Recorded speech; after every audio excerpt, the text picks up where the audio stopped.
that animals had personalities. I knew they had intellect and could think, and I knew they had emotions. And I was taught that by my dog. But nevertheless, when I finally got to Cambridge, it was talking about the chimpanzees, telling stories about the family relationship, the fact that they can use and make tools, which was supposed to be something unique to us, how they show deep depression when a family member dies, how they can show compassion and altruism as when an unrelated individual takes over the task of raising an orphan whose mother has died. So when I got to Cambridge and was told that only humans had personalities, minds and feelings, I knew these erudite professors were wrong, even though I'd never been to college because of my dog. But the chimpanzees, because they're so like us, and we share over 99% of DNA with them, and because of this it was easier to open scientific minds, so that they began a process still going on. And so once you realize that there isn't this sharp line dividing us from the other animals, once you realize it's a difference of degree and not kind, then you realize that there are all these other amazing animals out there, and we're finding out more and more about them all the time, like the intelligence of birds, the intelligence of the octopus, and so on. So during the days when I was studying the chimpanzees at Gombe, I think they were the happiest days of my life, out in the forest on my own, seeing how everything is interconnected. And why did I leave? You know, I got my PhD, I built up a research station, and I left when I realized that the forests were disappearing, the chimpanzee numbers were plummeting, and that in captivity some of the conditions like medical research labs were shocking. And so I decided the chimps had given so much to me, I had to try and do something for them. So that was in 1986 at this big conference. And since then, I haven't been more than 3 weeks in any one place. And I'm now nearly 83. So you may be 74. And I still have to do this while I can. I don't know how long my body will last out. My mother gave me all the determination, and my father gave me a good constitution. So that's what I thank him for. Anyhow, when I went to Africa to learn more about the plight of the chimpanzees, I very quickly realized that not only were the chimpanzees suffering, but also so many of the Africans.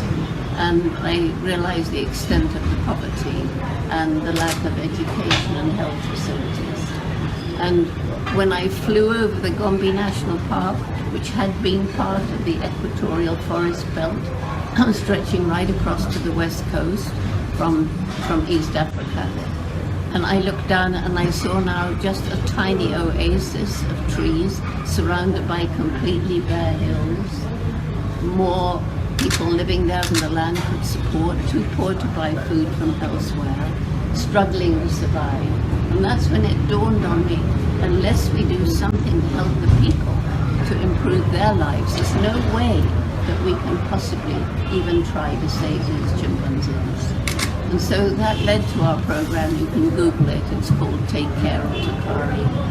And it started off by working with the villagers, with a team of Tanzanians, finding out what they thought we could do to make their lives better, moving in that way, and then adding programs like microcredit based on the Grameen Bank. Muhammad Yunus is one of my heroes, and he took me to Bangladesh to meet the women whose lives were changed by tiny little loans. And then when you pay the loan back, you're proud because you've done it yourself. It's not like being handed out money like that, but now this is mine, I did it. And pride, empowering women. And we provide scholarships for as many girls to stay in school after puberty as we can, and we provide family planning information. And it's been shown all around the world that as women's education improves, family size tends to drop. So that program is now replicated in 6 African countries, And in all cases, the people now are helping us to conserve nature. And Gombe is no longer a little tiny isolated patch of forest, because the forest is coming back around it, and corridors linking the Gombe chimps to others.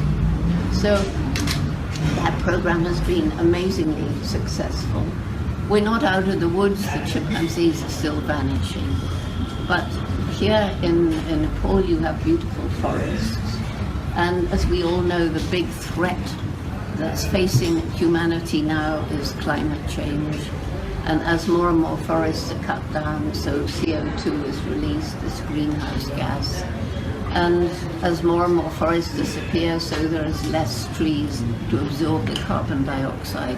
And as the oceans are polluted with all the runoff from industrial farming and all the chemicals, so you get dead zones, and the ocean is beginning to lose its capacity to absorb CO2.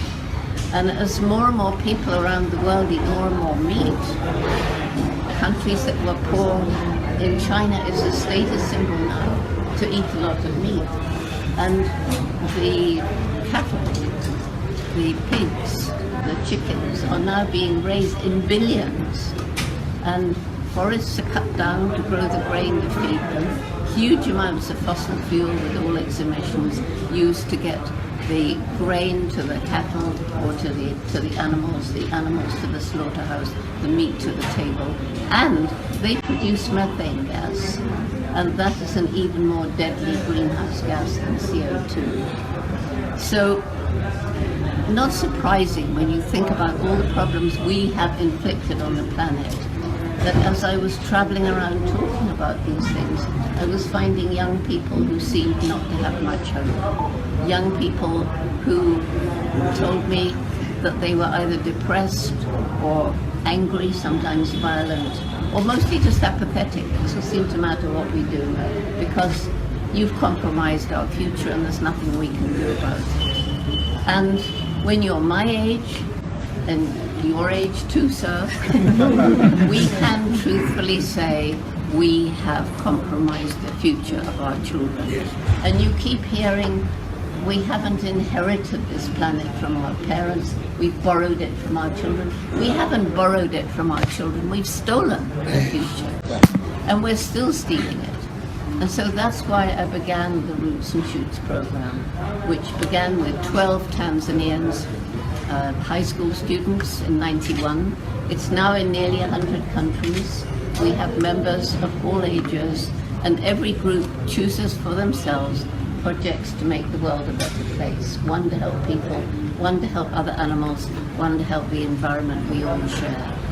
And one of my greatest reasons for hope is everywhere I go there are young people with shining eyes wanting to tell Dr. Jane what they've been doing to make the world better, what they plan to do. And there's a lot going on in Nepal, thanks to Manoj and his team. And so I asked Manoj just to say a couple of